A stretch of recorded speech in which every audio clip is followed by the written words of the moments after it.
The Pentagon has given the White House the green light to supply Ukraine with long-range Tomahawk missiles. The military department has estimated that such assistance to Kiev will not have a negative impact on American arsenals.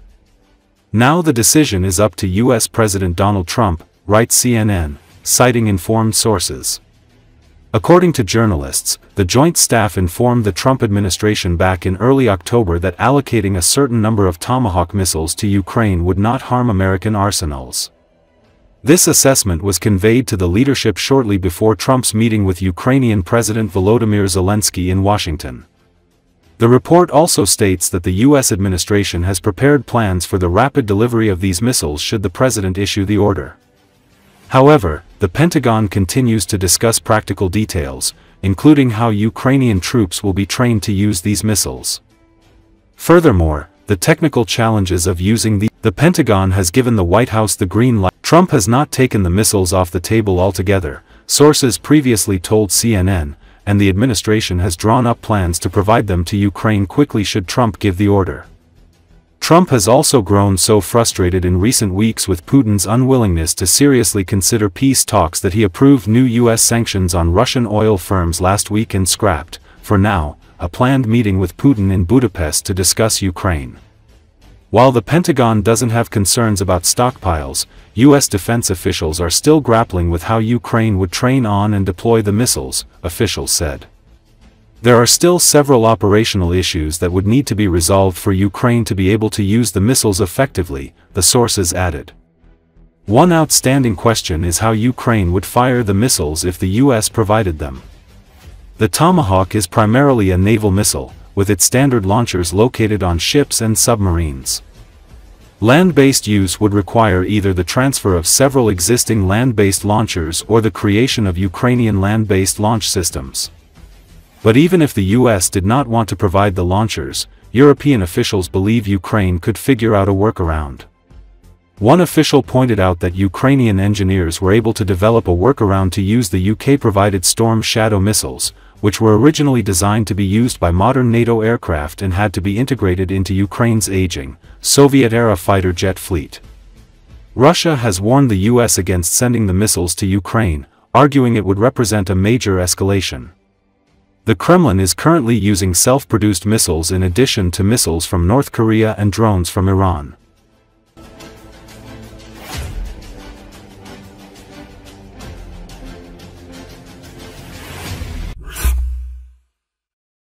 At a secret location in rural Ukraine, columns of attack drones are assembled at night and in near silence to strike deep inside Russia.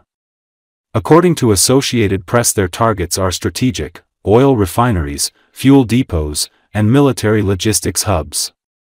Since the summer, Ukraine's long-range drone campaign has ramped up dramatically, pounding energy infrastructure across Russia and stretching Moscow's air defenses thin.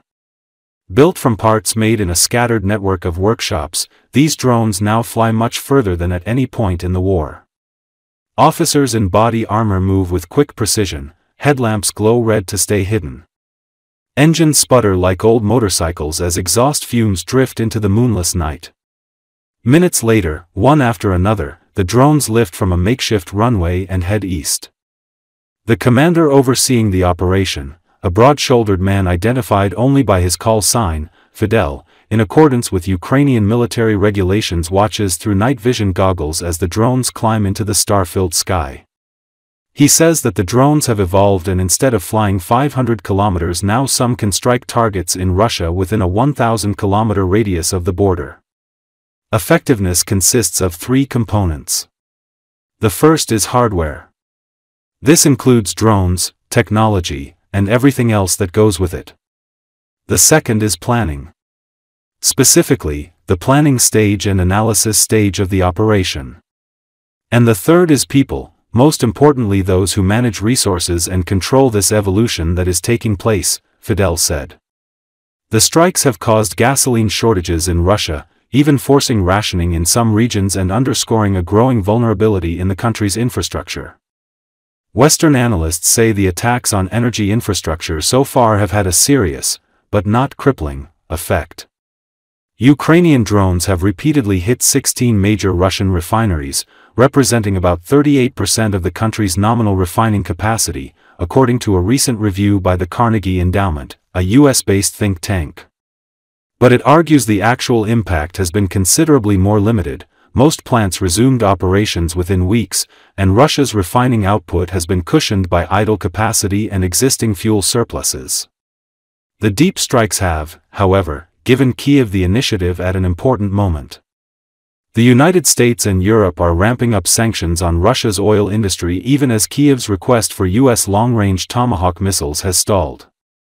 Much of Ukraine's fleet is homegrown. The Lutyai, a workhorse of the nightly attacks, is a waist-high craft with a sausage-shaped body, a propeller at the back, and a distinctive triangular tail.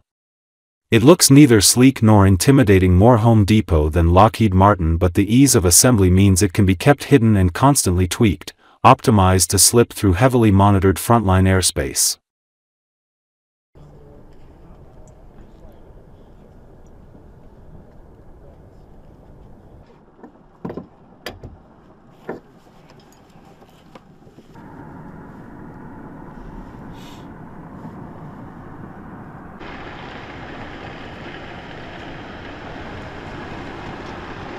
Результативність складається з трьох компонентів.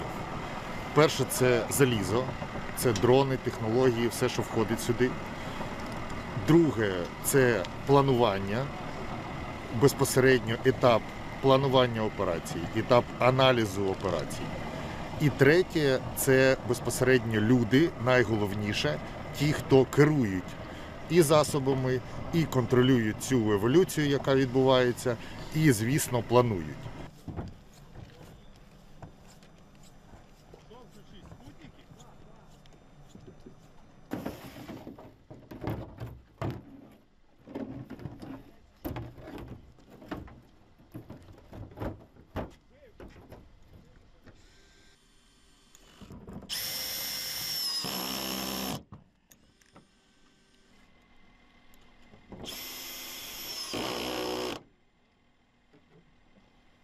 Війна дойде до того стану, що з'явиться 20-30 кілометрова кіл-зона, до якої будуть певні якісь підступи, і в цій зоні буде знищуватися все живе з обох боків саме безпілотними засобами.